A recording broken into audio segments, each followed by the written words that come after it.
ಇಂದು ಬೆಳಗ್ಗೆ 6:15ಕ್ಕೆ.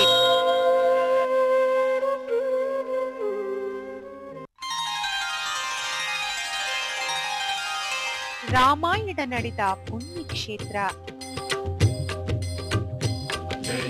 ಧನುಷ್ಕೋಟಿಯ ಮಹಾತ್ಮೆ ಏನು ಗೊತ್ತಾ? ಈ ಕತೆ ಕೇಳಿದವರಿಗೆ ಪುಣ್ಯ ಪ್ರಾಪ್ತಿ. ತಪ್ಪದೇ ವೀಕ್ಷಿಸಿ ಮುಂಜಾನೆ ರಾಗ ಇಂದು ಬೆಳಗ್ಗೆ 7:05ಕ್ಕೆ.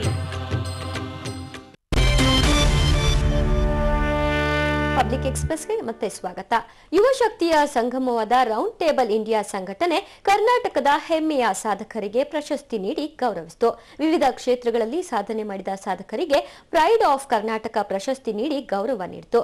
ಸಿಲಿಕಾನ್ ಸಿಟಿಯಲ್ಲಿ ನಡೆದ ಕಾರ್ಯಕ್ರಮದಲ್ಲಿ ನ್ಯಾಯಮೂರ್ತಿ ಶಿವರಾಜ್ ಪಾಟೀಲ್ ಸಾಧಕರಿಗೆ ಪ್ರಶಸ್ತಿ ನೀಡಿದರು. ಯುವಜನರ ಸಂಘಟನೆ ರೌಂಡ್ ಟೇಬಲ್ ಇಂಡಿಯಾ ಸಂಸ್ಥೆ ನಾನಾ ಕ್ಷೇತ್ರಗಳಲ್ಲಿ ಸಾಧನೆ ಮಾಡಿದವರಿಗೆ ಪ್ರಶಸ್ತಿ ನೀಡಿ ಗೌರವಿಸಿತು. ಬೆಂಗಳೂರಿನ ತಾಜ್ ವಿವಂತ ಹೋಟೆಲ್ನಲ್ಲಿ ಅದ್ದೂರಿ ಸಮಾರಂಭ ಮಾಡಿ ಸಾಧಕರಿಗೆ ಸನ್ಮಾನ ಮಾಡಿತು. ಕಾರ್ಪೊರೇಟ್ ದಿಗ್ಗಜ ನಾರಾಯಣಮೂರ್ತಿ, ಕ್ರೀಡೆಯಲ್ಲಿ ಅನಿಲ್ ಕುಂಬ್ಳೆ, ಚಿತ್ರರಂಗದ ಕ್ಷೇತ್ರದಲ್ಲಿನ ಸಾಧನೆಗಾಗಿ ನಟಿ ರಮ್ಯಾಗೆ ಪ್ರಶಸ್ತಿ ನೀಡಿ ಗೌರವಿಸಲಾಯಿತು. ಇನ್ನು ಕಲಾ ಕ್ಷೇತ್ರದಲ್ಲಿ ಯೂಸುಫ್ ಹರಕ್ಕಲ್ ಮತ್ತು ಸಾಹಿತ್ಯ ಕ್ಷೇತ್ರದ ಸಾಧನೆಗಾಗಿ ಎಸ್ಎಲ್ ಭೈರಪ್ಪಗೆ ಪ್ರೈಡ್ ಆಫ್ ಕರ್ನಾಟಕ ಬಿರುದು ನೀಡಿ ಸನ್ಮಾನಿಸಲಾಯಿತು. ಸುಪ್ರೀಂ ಕೋರ್ಟ್ ನಿವೃತ್ತ ನ್ಯಾಯಮೂರ್ತಿ ಶಿವರಾಜ್ ಪಾಟೀಲ್ ಸಾಧಕರಿಗೆ ಪ್ರಶಸ್ತಿ ನೀಡಿ ಗೌರವಿಸಿದ್ರು. ಇನ್ನು ಸನ್ಮಾನ ಸ್ವೀಕರಿಸಿ ಮಾತನಾಡಿದ ನಟಿ ರಮ್ಯಾ, ನನಗೆ ಚಿಕ್ಕ ವಯಸ್ಸಿಗೆ ಈ ಗೌರವ ಸಿಗ್ತಾ ಇರೋದು ಸಂತಸ ತಂದಿದೆ ಅಂದ್ರು.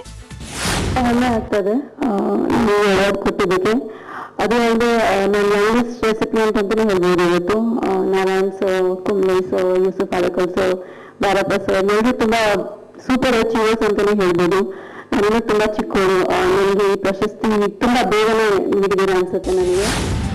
ಕ್ರೀಡಾ ಕ್ಷೇತ್ರದಲ್ಲಿನ ಸಾಧನೆಗಾಗಿ ಪ್ರಶಸ್ತಿ ಸ್ವೀಕರಿಸಿದ ಕ್ರಿಕೆಟಿಗ ಅನಿಲ್ ಕುಂಬ್ಳೆ ಈ ಪ್ರಶಸ್ತಿಯನ್ನ ಸ್ವೀಕರಿಸಲು ಹೆಮ್ಮೆ ಆಗ್ತಿದೆ ಅಂತ ಹೇಳಿದ್ರು. From Round Table India, and it's indeed an honor to receive an award where your fellow awardees are really such great eminent personalities. ಕಾರ್ಯಕ್ರಮದ ಕೊನೆಯಲ್ಲಿ ಮಾತನಾಡಿದ ನ್ಯಾಯಮೂರ್ತಿ ಶಿವರಾಜ್ ಪಾಟೀಲ್, ಪ್ರೈಡ್ ಆಫ್ ಕರ್ನಾಟಕ ಪ್ರಶಸ್ತಿ ರಾಜ್ಯೋತ್ಸವ ಪ್ರಶಸ್ತಿಗಿಂತಲೂ ಶ್ರೇಷ್ಠ, ಯಾಕಂದ್ರೆ ಇಲ್ಲಿ ಅರ್ಹರಿಗೆ ಪ್ರಶಸ್ತಿ ನೀಡಿ ಗೌರವಿಸಲಾಗಿದೆ ಅಂತ ಹೇಳಿದ್ರು. ಒಟ್ಟಾರೆ ಸಮಾಜ ಸೇವೆ ಮಾಡ್ತಿರೋ ರೌಂಡ್ ಟೇಬಲ್ ಸಂಘಟನೆ ಹೆಮ್ಮೆಯ ಸಾಧಕರಿಗೆ ಪ್ರಶಸ್ತಿ ನೀಡಿ ಸಾರ್ಥಕತೆ ಮೆರೆದಿದ್ದು ನಿಜವಾಗಿಯೂ ಶ್ಲಾಘನೀಯ ವಿಚಾರ. Shivakumar Besagarahalli, public TV, Bengaluru.